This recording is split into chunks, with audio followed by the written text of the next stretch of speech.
Disease एक terminology है जिसको हम लोग यूज करते हैं। इसका मतलब ये होता है, आप तो कॉमनली ये समझ रहे हैं कि डिजीज इंग्लिश टर्म है, उसका मतलब होता है बीमारी। लेकिन अगर इसका डेफिनीशन कहा जाए तो सबसे पहले इसको अलग अलग करेंगे। डिस जो है वो प्रीफिक्स है और ईज जो है एक वर्ड है, एक टर्म है कि मतलब कि कंफर्ट। ईजी लाइफ चल रही है, उसमें किसी भी तरह का डिस्टरबेंस हुआ तो वो डिस ईज हो जाता है। डिस ईज मतलब ईजी जो लाइफ चल रही थी उसमें किसी तरह की प्रॉब्लम आई तो वो डिजीज हुआ। अब ये डिजीज या तो फिजिकल हो सकता है या फिर वो न्यूरोलॉजिकल हो सकता है, मेंटल, साइकोलॉजिकल, ये सब एक ही से जुड़े हुए टर्म्स हैं। तो अगर कोई आदमी फिजिकली फिट आपको दिख रहा है तो इसका मतलब वो बीमार नहीं हो सकता, ऐसा बिल्कुल भी नहीं है। शरीर से वो बिल्कुल भी फिट दिख रहा है, लेकिन अगर वो क्या है कि मतलब मन से घबराया हुआ है, किसी तरह का स्ट्रेस में है, किसी तरह की एंजाइटी उसको है, किसी तरह का टेंशन उसको है, कोई बात उसको अंदर ही अंदर खाए जा रही है, तो शरीर से हट्टा कट्टा आदमी भी पूरी तरह से कमज़ोर होता है। और शरीर से दुबला पतला दिखने वाला आदमी भी अगर वो मेंटली स्ट्रांग है, अगर वो साइकोलॉजिकली प्रिपेयर्ड है हर सिचुएशंस के लिए, उसको किसी तरह की चिंता नहीं है, बोला जाता है ना कि ना पानी की चिंता, ना खोने का डर, इस तरह का जो आदमी होता है वो हमेशा पूरी तरह से हेल्दी होता है, उसको किसी तरह की डिजीज नहीं होती। कहने का मतलब ये है कि शरीर से आप स्वस्थ हैं, इस सिर्फ इतने का मतलब ये नहीं होता कि आप पूरी तरह से स्वस्थ हैं। अगर आप साइकोलॉजिकली भी हेल्दी हैं तब आप पूरी तरह से हेल्दी हैं। और अभी के समय में 90 to 95% जो आबादी है हमारे दुनिया की, वो सारे लोग शरीर से अगर सही भी आपको दिख रहे हैं तो क्या है कि मन से कहीं ना कहीं दुखी है, मतलब साइकोलॉजिकली कुछ ना कुछ प्रॉब्लम उनको है। कोई स्ट्रेस में है, कोई एंजाइटी में है, किसी को मूड स्विंग हो रहा है, किसी को डिप्रेशन है, कोई सिजोफ्रेनिया से जूझ रहा है, कोई कन्फर्मेशन बायस्ड है, मतलब कि कुछ ना कुछ किसी को स्प्लिट पर्सनैलिटी डिजॉर्डर है, किसी को मल्टीपल पर्सनैलिटी डिजॉर्डर है, कोई इमोशनल ब्रेकडाउन झेल रहा है, ये अलग अलग। और कोई लोनलीनेस जो अकेलापन है, मतलब कि सोशल कम्युनिकेशन की प्रॉब्लम को झेल रहा है। और सबसे ज़्यादा अभी के समय में युवा इसके चपेट में आ रहे हैं। सबसे ज़्यादा यूथ में इस तरह की प्रॉब्लम है, लोनलीनेस, एक तरह से परिवार का प्रेशर, समाज का प्रेशर, जॉब का प्रेशर, तो ये सारी चीज़ों का प्रेशर बन के एक अलग तरह से उनमें निकल के आता है और ये सब जाके आगे साइकोलॉजिकल प्रॉब्लम्स को क्रिएट करता है। तो हमारे समाज में ये है कि शारीरिक हेल्थ पे हमेशा बात होती है, मतलब फिजिकल हेल्थ पे हमेशा बात होती है, मेंटल हेल्थ पे कभी भी बात की नहीं जाती है। कभी भी समझा नहीं जाता कि सामने वाला आदमी जो है, जिसको इतना प्रेशर डाला जा रहा है या फिर किसी भी तरह से उस पर कुछ भी ये किया जा रहा है, तो वो किस फेज से गुजर रहा है, हम लोग कभी समझने की कोशिश करते हैं। और कॉमन आदमी के समझ में आएगा भी ये नहीं, अगर वो समझने की कोशिश भी करेगा तो क्या समझेगा। अभी एक एग्जाम्पल से समझिए, कोई आपका बेस्ट फ्रेंड है, कोई आपका छोटा भाई है, आपके घर में आपकी वाइफ हो सकती हैं, कोई भी ऐसा, आपके बच्चे हो सकते हैं, उसने जाने अनजाने कोई गलती कर दी, ऐसी गलती कर दी कि उसको लगेगा कि अभी आपको जैसे ही पता चलेगा आप उस पर बरस पड़ेंगे, मतलब कि पूरा फायर हो जाएंगे। हो सकता है कि आप डांटें या उसको पनिश करें, उसको मारे भी, या फिर मतलब कि उसको कहीं ना कहीं वो मेंटल टॉर्चर से गुजर रहा है, वो बेचारा सोच के ही गुजर रहा है कि हमने ये गलती कर दी, पापा या मेरे हस्बैंड या मेरे बड़े भाई या मेरे चाचा जो भी जानेंगे तो बहुत डांटेंगे और बहुत मतलब कि हमको मार भी सकते हैं। ऐसा अगर बच्चों का हो तो पेरेंट्स उनको तुरंत ही मार देते हैं, तो बच्चे डरते हैं ये चीज़ को बताने से। अब उस डर को छुपाने में वो बेचारे पूरी तरह से परेशान, या फिर हस्बैंड वाइफ की ही बात है, किसी तरह की बात है, तो वो पूरी तरह से परेशान, जिसने गलती करी है। अब फर्ज कीजिए कि वो आदमी 2-3 घंटे से परेशान है, और फिर आपको पता चल गया कि उसने क्या किया है, तो फर्स्ट रिएक्शन तो आपका यही आएगा, गुस्सा आएगा आपको, आप उस पर डांटेंगे। उसने वही एक्सपेक्ट भी किया कि यही चीज़ होनी है, लेकिन उसकी जगह अगर आप उस आदमी को डांटने की जगह अगर प्यार से गले लगा लें या फिर उसको समझा दें कि ऐसे आगे से नहीं करना चाहिए और टेंशन नहीं लो, हम तुमको नहीं डांटेंगे या फिर तुमको नहीं मारेंगे या फिर तुमको पनिश नहीं करेंगे, आप उसकी खुशी का अंदाज़ा नहीं लगा सकते हैं कि किस स्तर तक वो मतलब कंफर्टेबल, रिलैक्स्ड फील करेगा, क्योंकि वो अनएक्सपेक्टेड चीज़ें हैं। और इतने देर से अगर 2-3 घंटे से वो मेंटल टॉर्चर से गुजर रहा था, वो व्यक्ति जिसने कुछ गलती करी है, जिसको लग रहा है कि हमने कुछ गलती करी है और फला आदमी हमको डांटेंगे या मारेंगे, और आपने उसको गले से लगा लिया, उसको समझा दिया कि आगे से ऐसा नहीं करना है। तो अगर आप एक्सपेक्टेड चीज़ें करते तो फिर वो कोई नया चीज़ आप करते नहीं, वो तो उसने एक्सपेक्ट किया ही था कि अभी नहीं तो कल, कल नहीं तो परसों डांट तो होना है, गाली तो सुननी है, लेकिन आपने अनएक्सपेक्टेड चीज़ उसके साथ करी। अब वो इमोशनली इतना स्ट्रांग होगा, उसका आपके प्रति सोच, उसका नज़रिया आपके प्रति बदल जाएगा, और वो उसके क्या करेगा ना, कॉन्फिडेंस को बूस्ट करने में भी हेल्प करेगा। ये सिंपल सी बात है, हर घर में ऐसा कुछ ना कुछ होता है।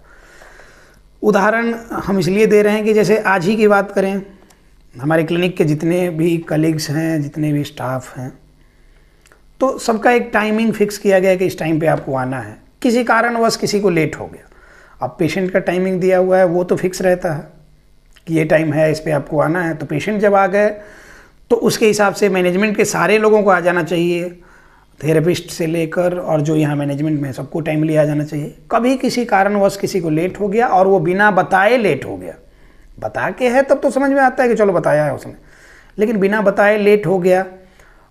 अब दो साइड को देखते हैं, उसकी साइड से देखते हैं तो क्या होगा कि उसके दिमाग में हमें हरदम जब तक वो पहुंच नहीं जाए और जब तक पूरी तरह से रिलैक्स नहीं हो जाए तब तक उसके दिमाग में चलते रहेगा, पता नहीं आज क्या बोलेंगे सर, क्या बोलेंगे सर, क्या बोलेंगे सर, क्या बोलेंगे सर, क्या बोलेंगे, ऐसे दिमाग में चलते रहेगा उसके, और बेचारा परेशान रहेगा।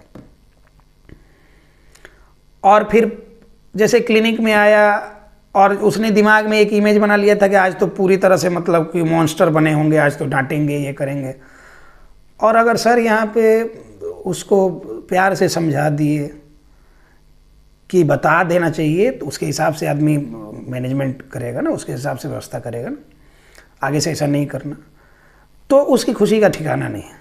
आजकल में ऐसे ही 1-2 घटनाएं हुई, और प्रैक्टिकल लाइफ से हम घटनाएं उठाते हैं, इसलिए अच्छे से समझा पाते हैं, हम खुद रिलेट कर पाते हैं, तभी समझा पाते हैं कि आप लोग भी उससे रिलेट कर पाएँ। तो ये होता है ना कि एक तरह से आपस में अंडरस्टैंडिंग अच्छी होती है, रिलेशनशिप अच्छा बनता है, और अगले आदमी का कॉन्फिडेंस बूस्ट होता है कि हम जहाँ भी हैं एक ऐसे मेंटर के पास हैं, एक ऐसे बॉस के पास हैं, एक ऐसे क्या बोलते हैं मार्गदर्शक के पास हैं कि जो अपने अलावा औरों के बारे में भी सोचता है। ये हमारी बात नहीं है, ये आप भी कर सकते हैं, आप भी ऐसा बन सकते हैं। इसमें कुछ भी रॉकेट साइंस नहीं है, इसमें कोई आपको हाई क्वालिफाइड होने की ज़रूरत नहीं है, आपको एजुकेटेड होने की ज़रूरत है, मतलब कि शिक्षित होने की ज़रूरत है, लिटरेट मतलब साक्षर होने की ज़रूरत नहीं है। आपने पढ़ाई कितनी करी और बदतमीजी से लोगों से बात करते हैं तो फिर वो आप सही आदमी नहीं हुए। तो ये भी होता है कि किसी का कॉन्फिडेंस बूस्ट करने का और लोगों को समझने का। तो ये भी एक, मैंने जैसे मेंटल हेल्थ पे बात करी, साइकोलॉजिकल हेल्थ पे बात करी, ये भी एक अप्रोच हो सकता है लोगों को सही से ये करने का, डील करने का। अभी बात करते हैं कि ये टॉपिक जो मैंने शुरू किया physical health and mental health पे बात करने के लिए, 2-3 एग्जाम्पल आज ही मेरे सामने आए। मेरे क्लिनिक पे गोवा से आए लोग, एक बच्चा है, उसको स्पीच डिले है और ऑटिज्म के कुछ सिम्टम्स हैं, तो उसकी मदर और उसकी नानी लेके आए लोग। अब ये है कि बच्चे की मदर जो हैं वो स्ट्रेस, एंजाइटी, डिप्रेशन से वो जूझ रही हैं। और डिप्रेशन का कारण बच्चा नहीं है, बच्चे को तो प्रॉब्लम है समझ में आता है, लेकिन डिप्रेशन का कारण समाज है, सोसाइटी है हमारी। वो लोग, सोसाइटी वाले लोग, समाज वाले लोग उनको बोलते हैं कि मतलब होता है ना कि ऐसे नहीं समझते ना, सारे लोग समझ भी नहीं सकते। लेमैन जो इस फील्ड के लिए जो गंवार हैं वो समझ नहीं सकते। एक बार अपने बारे में सोचना चाहिए कि उसकी जगह, उस आदमी की जगह अपने को रख के अगर हम सोचें तो कुछ चीज़ें समझ में आएंगी आपको। इंसानियत का यही होता है कि अगर आप दूसरे के दुख को देख कर दुखी होते हैं तो मतलब कि आप इंसान हैं। बाकी तो समाज में क्या पोजीशन है, ऑफिस में क्या पोजीशन है, ये सब चीज़ें अलग अलग होती हैं, लेकिन आप इंसान हैं कि नहीं एक्चुअल में। अगर आप दूसरे के दुख के देख के दुखी हो रहे हैं, उसके लिए कुछ अच्छा सोच रहे हैं, कुछ अच्छा कर पा रहे हैं, तो आप इंसान हैं। ज़्यादातर लोग ऐसा नहीं कर पाते। उनकी प्रॉब्लम ये है कि मतलब बच्चे को कोई प्रॉब्लम है तो हस्बैंड वाइफ में कुछ अनबन हुई अपना, मतलब उसके बाद वो लोग सेपरेटेड हैं। हस्बैंड नहीं एक्सेप्ट करते कि बच्चे को प्रॉब्लम है, हम नहीं रखेंगे, ऐसी ही कुछ बात है। और उसकी वजह से अभी जो बच्चे की मदर हैं वो अपने मायके में आ गई। तो माता पिता जो मायके में हैं वो तो अपने बच्चे, उनकी बच्ची हैं, वो तो छोड़ देंगे नहीं ना। वो लोग पूरी तरह से देखभाल करते हैं, अच्छे लोग हैं, देखभाल कर रहे हैं। लेकिन सोसाइटी, समाज, अगल बगल, रिलेटिव्स, कहने का मतलब कि इसका नसीब ही खराब है कि एक तो हस्बैंड छोड़ा और दूसरा कि बच्चे को ये इस तरह की प्रॉब्लम है, मतलब बच्चा भी कामयाब नहीं है। ये छोटी सी बात, लेकिन उस आदमी के ज़िंदगी पर कितना बड़ा उसका प्रभाव होगा, दुष्प्रभाव, प्रभाव थोड़े है, दुष्प्रभाव है, कितना बड़ा दुष्प्रभाव हो रहा है उस आदमी की ज़िंदगी में। वो डिप्रेशन से जूझ रही हैं, वो अपने आप से लड़ रही है इससे निकलने के लिए, उसके साथ साथ बच्चे को भी मैनेज करना है। नाना नानी बूढ़े हो चले, धीरे धीरे और एज ढलती जाएगी, कब तक वो संभालेंगे। इस तरह की प्रॉब्लम सिर्फ इनकी नहीं है, ये हमारे पास आज ही आए लोग तो ताज़ा एग्जाम्पल है, मैंने दिया। अब क्या है कि हम एक और एग्जाम्पल है, वो मैडम भी सिंगल पेरेंट हैं। वो बोलती हैं कि हम सिंगल मदर हैं, मतलब कि सेपरेटेड हैं, बच्चे को कुछ प्रॉब्लम है, उसकी वजह से उनके भी हस्बैंड सेपरेट हो गए मतलब। और बार बार वो उनका चर्चा भी हम करते हैं वीडियो में। इंदौर से हैं वो। उनकी भी प्रॉब्लम ये है कि उन्होंने पहले बताई थी कि प्रॉब्लम ऐसी ऐसी है। मैंने बोला कि ठीक है, आपको हम टाइम देंगे, पैसे की बात नहीं है। जो लोग नीडी हैं उनके लिए हम लोग पूरी तरह से हेल्प करते हैं, इसमें कहीं कोई ये नहीं है। तो पैसे की बात नहीं है, आप सेशन में आइएगा, आपको एक टाइम दिया जाएगा। फिर उसके बाद वो बात करके बहुत दिन तक वो गायब हो जाती है। हम समझ सकते हैं कि वो भी कहीं ना कहीं एक तरह से मेंटल, उनको मतलब कि ये है मेंटल इलनेस है, या फिर स्ट्रेस, एंजाइटी जो है उससे वो जूझ रही हैं, मूड स्विंग उनको है। कभी कभार 2:30-3 बजे रात में उनका कमेंट रहता है कि मतलब कि बच्चा ऐसे, बच्चा वैसे, हम कुछ नहीं कर पा रहे हैं, क्या करें नहीं करें। ये प्रॉब्लम भी उनके साथ भी है। इसी तरह के बहुत सारे एग्जाम्पल्स हैं। आज एक लेडी हैं, कर्नाटका से हैं, वो मुस्लिम हैं और उनके शायद 3 बच्चे हैं, बड़े वाले बच्चे को प्रॉब्लम है। अब वो लगातार आज के कंसल्टेशन में पूरी देर वो यही कहते रहे कि सर मैंने बच्चे को बिगाड़ दिया, मैंने बच्चे को बिगाड़ दिया, मैंने बच्चे को इतना मोबाइल दिखाया, इतना मोबाइल दिखाया, बच्चा मेरा ये हो गया, आप हमको ये कर लीजिए, मार लीजिए सर, ये कर लीजिए, लेकिन बच्चे को कैसे भी ठीक करने का उपाय बता दीजिए, ठीक कर दीजिए। मतलब कि वो कंटिन्यूअसली ये बात बोले जा रही हैं। और ये नहीं कि वो मतलब जानबूझ के बोल रहे हैं, वो ऑटोमेटिकली वो बोले जा रही है। मतलब उनको अपराध बोध है, उनको गिल्टी फील हो रहा है। बोले कि मेरी वजह से सब कुछ ये इसका ठीक था, 3-3.5 साल तक सब कुछ ठीक था, मैंने मोबाइल इतना दिखाया, दिन भर मोबाइल, दिन भर मोबाइल, दिन भर मोबाइल, इसकी वजह से बच्चे में ऐसी प्रॉब्लम आई सर। तो इस तरह का उनका ये रहा। लगातार रोए जा रही हैं। हम उनको समझा भी रहे हैं कि आप परेशान नहीं होइए, बच्चा ठीक होएगा, थोड़ा समय लगेगा, ठीक होएगा। इस सिचुएशन में भी क्या हुआ कि उन्होंने कहीं से देखा था ऑनलाइन सेशन लेने का, किसी को उन्होंने पेमेंट किया 10,000 रुपये का। उसके बाद उन लोगों ने मतलब इनका नंबर वगैरह ब्लॉक कर दिया। उसके बाद इनसे बातचीत बिल्कुल भी नहीं किया, और उसके बाद से मतलब कोई मतलब नहीं रखा, कहीं से हर जगह से इनको ब्लॉक कर दिया। एक तो मेंटल टॉर्चर से ऑलरेडी वो जूझ रही हैं, उनको एक प्रॉब्लम है, बच्चे की प्रॉब्लम, उसके बाद उनको गिल्टी फील हो रहा है, मतलब वो अपराध बोध में है कि मेरी वजह से बच्चा मेरा बिगड़ गया, और वो नहीं समझ पा रही हैं। वो कितना भी बोला जा रहा है नहीं समझ पा रही हैं। वो मतलब वो पूरी तरह से ऑब्सेसिव कंपल्सिव डिजॉर्डर का साइन उनमें दिख रहा है कि वो बार बार बोले जा रहे, मना करने समझाने, थोड़ी देर समझ रही हैं, फिर उनको मतलब उनको भी मूड स्विंग की प्रॉब्लम है। ये तो हो गई प्रॉब्लम्स की बात। अभी इसी पे बात करते हैं कि सॉल्यूशन क्या हो सकता है और प्रॉब्लम की जड़ क्या क्या है। हम हमेशा मेंटल हेल्थ पे बात करते हैं, साइकोलॉजिकल हेल्थ पे बात करते हैं, और हमेशा ये समझाते हैं कि मेल का या फिर आपके बेटे का, लड़के का फाइनेंशियली इंडिपेंडेंट होना सिर्फ उसी का ज़रूरी नहीं है, आपकी बेटी का, आपकी बहू का, आपकी बहन का भी फाइनेंशियली, इकोनॉमिकली इंडिपेंडेंट होना बहुत ज़रूरी है। कम से कम बेसिक ज़रूरतों के लिए तो इंडिपेंडेंट वो हो। उस हिसाब से आप ट्रेन क्यों नहीं करते अपने बच्चों को? मतलब पुरुष प्रधान समाज कब तक बना रहेगा?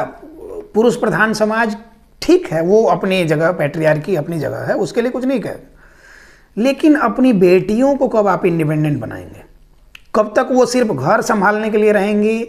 और फिर ठीक है, घर संभालने के लिए रहेंगी, हम मानते हैं घर संभालने के लिए एक आदमी होना चाहिए, लेकिन क्यों सिर्फ वही क्यों होनी चाहिए? और घर में किसी तरह की प्रॉब्लम आ गई तो फिर सारा ज़िंदगी भर उसका दंश झेलना बेटियों को पड़ता है। तो ये गलती कहीं ना कहीं इसमें आप लोगों की भी है, जो बच्चे के पेरेंट्स हैं, जो मतलब इन बेटियों के बाप हैं, इनके माता पिता जो हैं, वो शुरू से क्यों नहीं सिखाए कि तुमको भी इंडिपेंडेंट होना चाहिए, ताकि वो मेंटलिटी वो लेके चलें, माइंडसेट वो लेके चलें कि इंडिपेंडेंट होना है। कम से कम इतना तो इंडिपेंडेंट होना है कि अपनी ज़रूरत की चीज़ें, अभी जैसे ये लोग सेपरेटेड, जिन लोगों की हम बात कर रहे हैं कि ये लोग सेपरेटेड हैं, तो ज़िंदगी भर ये अपने आप को कोसेंगी, ये ज़िंदगी भर अपने आप को कोस रही हैं कि हमने ये ऐसा किया, हमारी वजह से गलती हुई, हमारी वजह से परिवार टूटा, शादी टूटी। आपकी गलती नहीं है उसमें। बच्चे की प्रॉब्लम ये है कि उसको कुछ भी प्रॉब्लम अगर हुई है, मान लिया कि हुई है, इस तरह अभी हर घर में जनरली देखने को मिल रहा है, तो ये जो हम लोग का जो ये होता है कि साथ फेरा होता है, उसके बाद जन्म जन्म का साथ का जो भी बात वहाँ पे होता है, जो भी वचन वगैरह दिया जाता है, तो इसी के लिए दिया जाता है कि बच्चे को प्रॉब्लम होगी तो हम साथ छोड़ देंगे। एक और बंगाल साइड से कहीं से हैं, कूच बिहार से कि कहाँ से, वो डे करके, अरूप डे करके हैं, उनके बारे में भी मैंने एक वीडियो में बताया था कि उनके बच्चे को प्रॉब्लम है। वहाँ वाइफ चूँकि वो लॉयर वगैरह है या फिर ऐसे कुछ, ये तो उसने भी क्या किया है कि मतलब वो सेपरेटेड हो गई है कि मतलब कि बच्चे को प्रॉब्लम है, हमको साथ नहीं रहना, जैसा उन्होंने बताया, ये हम नहीं कह सकते, उन्होंने ऐसा बताया हमको। तो हमने उस पर समझाने के लिए एक वीडियो बनाया भी था। बहुत सारे लोगों के साथ ऐसी प्रॉब्लम है। तो अगर शादी करने का यही मतलब होता है तो फिर शादी क्यों करते हैं आप लोग?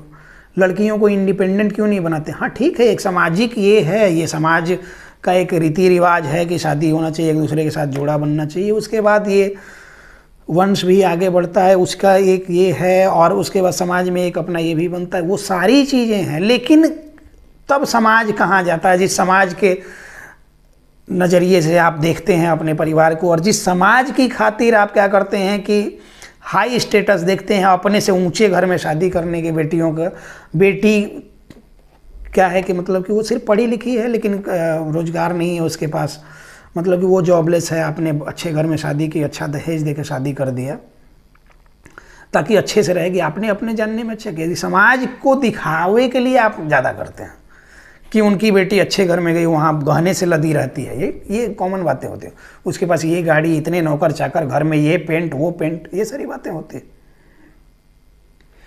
लेकिन कब हमारे समाज की सोच बदलेगी कि लड़कियों को इकोनॉमिकली, फाइनेंशियली इंडिपेंडेंट बनाएं ताकि ऐसे ऑड सिचुएशंस में वो अपने आप को संभाल सकें और मेंटल इलनेस से ना जूझें। अब कुछ केसेस में क्या होता है कि लड़कियां जहां इंडिपेंडेंट हैं वो भी अब इसी तरह का कुछ करती हैं, तो बराबरी में शादी करें कि दोनों लोग इंडिपेंडेंट रहेंगे तो दोनों लोग बराबरी में शेयर करेंगे, घर के काम में भी हाथ बटाएंगे, आगे बढ़ने के लिए भी अपना हाथ बटाएंगे, एक दूसरे का सहयोग करेंगे। अब कहीं कहीं होता है कि लड़का कम पढ़ा लिखा, लड़की ज़्यादा पढ़ी लिखी, और फिर उसके बाद लड़की सक्सेसफुल हो गई, तो आजकल एक मीडिया में चल रहा है ना उधर यूपी का कहीं का ये, तो उस तरह की बातें एक आध होती हैं। लेकिन इसका ये मतलब नहीं कि लड़कियों को पढ़ाना नहीं चाहिए, लड़कियों को इंडिपेंडेंट बनाना नहीं चाहिए। लड़कियों को इंडिपेंडेंट बनाइए, तभी जाके वो पूरी तरह से आज़ादी से ज़िंदगी जी पाएंगी।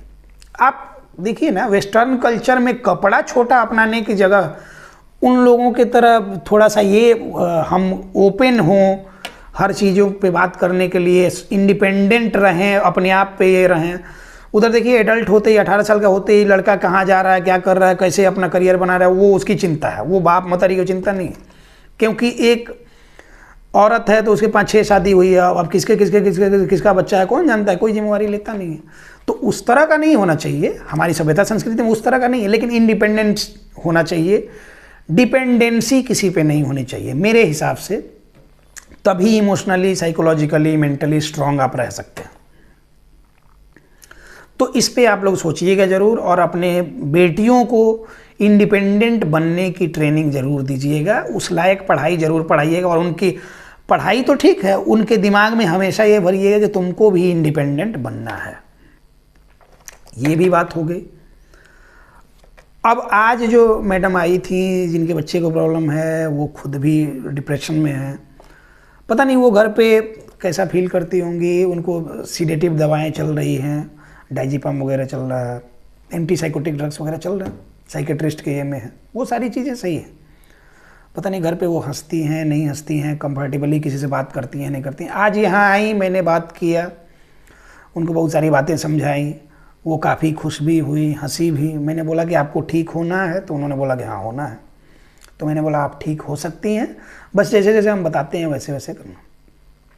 उन्होंने बोला कि ठीक है। क्या है ना कि जब आप किसी पे फुल्ली डिपेंडेंट होते हो और उधर से किसी तरह की मतलब कि आपका भरोसा टूटता है, तो फिर आप अपने आप टूट जाते हो, लेकिन नुकसान अपना ही होता है ना। ये फिल्म की दुनिया नहीं है कि प्रीति छोड़ के जाएगी तो कबीर सिंह की तरह पागल बन जाना और दारू पीना, या फिर तेरे नाम फिल्म में वैसा दिखाया जा सकता है कि मतलब लड़की किसी कारणवश ये हो गई, वो चली गई छोड़ के, या फिर वो एक्सपायर कर जाती है, उसके बाद जो हमारा वो जो सलमान खान का कैरेक्टर होता है वो पागल हो जाता है, पागल खाने चला जाता है, वहीं फिल्म ख़त्म हो जाती है। उसके बाद क्या उस पर बीती होगी ये फिल्म में दिखाया गया। तो उस टाइम फिल्म देख देख के भी सब युवा ऐसे ही पागल हुआ था लोग। तो क्या होता है ना कि फिल्मों से तुरंत ही हम लोग इंस्पायर हो जाते हैं, थोड़ा सा भी प्रैक्टिकली उसको अपनी लाइफ में जोड़ के देखते नहीं हैं। जिस दिन देख लेंगे इतना भयानक रूप सामने आएगा ना कि ये फिल्मों से इंस्पायर होना आप बंद कर देंगे। कुछ पॉजिटिव अप्रोचेज आप लीजिए वहाँ से, लेकिन निगेटिव चीज़ें वहाँ से बिल्कुल ना उठाएं। रियल लाइफ और रियल लाइफ में काफ़ी फ़र्क है। अभी अच्छा, उसी वो राधे का जो कैरेक्टर है उसमें वो पागल हो जाता है, उसके बाद उसको जब रियल लाइफ में आप लेके आए तो उसके रियल लाइफ में ऐसे इंसिडेंट्स क्या कहें, एक्सीडेंट्स हुए, इतने सारे हुए हैं। कई बार उस बेचारे का दुख बाहर भी आता है, लेकिन फिर भी वो जी रहा है ना, और उसने इस चीज़ को, कमजोरी को अपनी ताकत बना लिया, और उससे बड़ा कोई किसी का धाक नहीं है। उसकी फिल्म चले ना चले, 2-4 फिल्में चले ना चले, लेकिन उसका रुतबा अभी भी वैसा ही कायम है। तो उसने अपने आप को इमोशनली, साइकोलॉजिकली पूरी तरह से स्ट्रांग बना लिया कि जाने दो, जो जाए भाड़ में जाए। वो जहाँ खड़ा होता है दूर दूर तक कोई उसके सामने खड़ा नहीं हो सकता। अच्छा, अभी जो लोग इमोशनल ब्रेकडाउन जिनका हो जाता है, वो काफ़ी मतलब टूट जाते हैं इस तरह की घटनाओं से, उनको वो उससे तो सलमान खान से तो एक उदाहरण, उसका तो उदाहरण लेना ही चाहिए। हमारी जो देश की महामहिम अभी राष्ट्रपति जो हैं द्रौपदी मुर्मू जी, देश की सर्वोच्च पद पे बैठी हुई हैं, प्रथम नागरिक राष्ट्रपति होता है, आदिवासी समाज से आती हैं, कम पढ़े लिखे ये से, कम उम्र में शादी होने से लेकर जीवन में इतनी ट्रेजेडी उनकी लाइफ में आई, उन सब को पार करते हुए निकाय चुनाव, पंचायत चुनाव, वार्ड का चुनाव, उससे बढ़ते बढ़ते बढ़ते बढ़ते राष्ट्रपति बन जाना, ये अपने आप में एक बहुत बड़ा माइलस्टोन है। तो जिनको जिनको लगता है कि उनकी लाइफ में सब कुछ खत्म हो गया, आप एक बार उनकी बायोग्राफी पढ़ें। नहीं मिल रहा है तो YouTube पे जाएं, वहाँ पे बहुत सारा उनके बारे में ये मिल जाना है। आप उनके बारे में सुने, डॉक्टर APJ अब्दुल कलाम आज़ाद के बारे में सुने, कैसे एकदम मामूली से परिवार से रहने वाले आदमी कहाँ तक पहुँचे। तो हम लोग के आइडियल ये क्यों नहीं होने चाहिए? हम लोग के आइडियल कबीर सिंह और वो रांझना का कुंदन क्यों होना चाहिए? वो रियल कैरेक्टर्स हैं, इमेजिनरी कैरेक्टर्स हैं। रियल लाइफ में अलग ही बात होती है। इतनी सारी बातें हमने की, उम्मीद करते हैं कि सारे लोग इस बात को समझेंगे। सेंसिटिव टॉपिक है, मजाक में लेने वाली बात नहीं है। दुख होता है ये सब चीज़ें सुन के, समझ के, देख के दुख होता है। सामने कोई बात करते करते अगर रोने लगता है तो उस बात से दुख होता है। सोच के दुख होता है कि मतलब कि अभी के समय में लड़कियां अभी भी मतलब पूरी तरह से डिपेंडेंट हैं किसी पे, और बाद में उनकी लाइफ में कितनी बड़ी बड़ी प्रॉब्लम्स आ रही हैं। दुख होता है समाज का उनके प्रति रवैया देख के। अगर मान लिया कि समाज में कोई विडो है तो उसको जीने का हक नहीं है, उसको दूसरी शादी करने का भी हक होना चाहिए। जैसे कि अगर किसी मेल की लाइफ में अगर ऐसा कुछ हो जाए तो वो दूसरी शादी का हकदार होता है, तो उसी तरह कोई वीडियो है तो उसके परिवार वाले मिलके अगर उसको सपोर्ट करें और उसकी कहीं शादी वादी कर दें, उसकी रजामंदी से, रजामंदी हो तो बड़े से बड़ा भी घाव भरता है। समय के साथ समय सब कुछ हील कर देता है, ये कहा जाता है। बस पॉजिटिव अप्रोच हमारा होना चाहिए ना। जो वो तो बेचारा अपराध बोध में है ही, उसको तो गिल्टी दिन रात फील हो रहा है कि मेरी वजह से ये हो गया, मेरी वजह से ये हो गया। एक वेब सीरीज है, नेटफ्लिक्स पे है, शी। उसमें एक पुलिस वाली लड़की है, उसी का ये दिखाया गया है। उसको जो लोग देखे होंगे समझेंगे कि मतलब कि वो पुलिस वाली है, पुलिस में गई है, वो जासूसी करती है, अंडर कवर रहती है, और बहुत तरह की कहानी है, उस पर हम नहीं जाएंगे। लेकिन इमोशनली कितना उसको उस पर अत्याचार होता है, उसका हस्बैंड कितना उसको ये करता है, बाद में सच्चाई कुछ और होती है, उसको पता चलती है, तब से वो पूरी तरह बोल्ड होती है, पूरी दुनिया पे वो राज कर रही है, मतलब पूरा मुंबई में वो राज कर रही है। ऐसी कुछ कहानी है। जो लोग नहीं देखे हैं वो देख सकते हैं, उससे समझ सकते हैं कि लड़कियां अभी भी कितने प्रेशर में अभी के समय में जी रही हैं। किसी ऑटिज्म वाले बच्चे की माँ, एक तो उसको परिवार संभालने की जिम्मेवारी है, उसके अलावा भी है कि फाइनेंशियली वो इंडिपेंडेंट नहीं है, इकोनॉमिकली वो इंडिपेंडेंट नहीं है, तो वो हस्बैंड पे, परिवार पे ये है। किसी किसी को लग भी रहा है कि बच्चे को कोई प्रॉब्लम है, परिवार वाले एक्सेप्ट नहीं करना चाहते हैं। अब क्या है कि वो पैसा भी नहीं देते हैं। अब जाहिर सी बात है कि अभी अच्छे अच्छे घर से लोग, इंटेलेक्चुअल लोग अपने परिवार से छुप के और बोलते हैं कि सर हम परिवार में बताना नहीं चाहते, आपके साथ फिर भी जुड़ रहे हैं, जुड़ना है, आप कैसे सपोर्ट कर सकते हैं। हम लोग करते हैं, हम लोग समझते हैं, इसलिए करते हैं।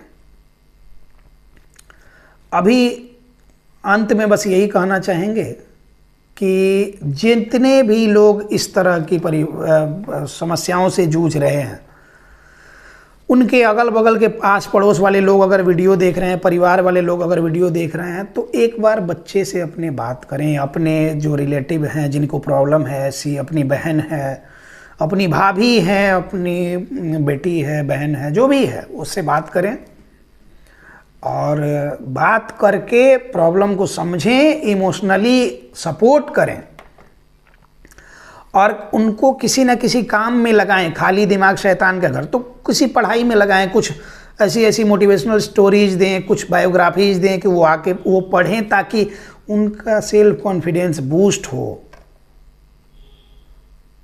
मैंने आज जो आई थी मैडम, उनको समझाया मैंने कि आप कुछ कुछ बायोग्राफी वगैरह पढ़िए, कुछ कुछ चीज़ें पढ़िए, हम आपको पूरी तरह से ठीक कर देंगे। और वो खुश भी हैं, और जितने दिन मेरे पास रहेंगी उम्मीद है कि वो काफ़ी हद तक वो ठीक भी हो जाएंगे। तो क्या है कि अभी सभी लोग जो वीडियो देख रहे हैं उनसे रिक्वेस्ट है, हम जनरली हाथ जोड़ते नहीं हैं, हम खुद ही में मतलब कि वास्तुशास्त्र के हिसाब से बोला जाता है कि ये जो जिनका अंगूठा ऐसे पूरा खड़ा सा होता है वो आदमी किसी पे डिपेंडेंट नहीं होता, किसी के भरोसे नहीं रहता, ऐसा मैंने कहीं पढ़ा था। तो हम उस तरह के हम रिक्वेस्ट किसी से करते नहीं हैं। लेकिन ये रिक्वेस्ट वाली बात है, ये छोटी बात नहीं है, ये बहुत बड़ा मुद्दा है समाज के लिए, हमारे बहुत सेंसिटिव टॉपिक है। इस पे सभी लोग एकजुट हों और मेंटल हेल्थ अवेयरनेस पे काम करें। अपने आसपास ऐसे लोग हैं तो उनको सपोर्ट करें और मेन स्ट्रीम से उनको जोड़ें। आप देखेंगे काफ़ी इनोसेंट लोग होते हैं वो, और वो इजीली हर्ट हो जाते हैं क्योंकि वो इनोसेंट होते हैं। अगर वो बदमाश होते तो आप उनके बारे में कुछ बोलने की हिम्मत नहीं करते। तो उनको इमोशनली सपोर्ट करें, साइकोलॉजिकली सपोर्ट करें। और मेंटल हेल्थ अवेयरनेस के लिए हम कैंपेन अब शुरू कर रहे हैं, उसमें लोगों को इमोशनली साइकोलॉजिकली पूरी तरह से सपोर्ट करेंगे हम, ताकि हर कोई अपने लाइफ में इंडिपेंडेंट हो सके। आज के लिए बस इतना ही। अभी हम खुद ही समझ नहीं आ रहा क्या क्या बोले, हम क्या क्या बोले हमको अभी याद भी नहीं है। बस जो जो बातें मैंने अपनी प्रैक्टिकल लाइफ में देखी उस पर मैंने बात कर लिया। उम्मीद करते हैं कि आप सभी लोग को ये बात पसंद आएगी, ये वीडियो पसंद आएगा। इस वीडियो को आप अपने करीबी के निकटतम करीबी लोग से शेयर कर सकते हैं मेंटल हेल्थ के अवेयरनेस के लिए। इसी के साथ इस टॉपिक को क्लोज करते हैं, मिलते हैं किसी नेक्स्ट टॉपिक में। धन्यवाद।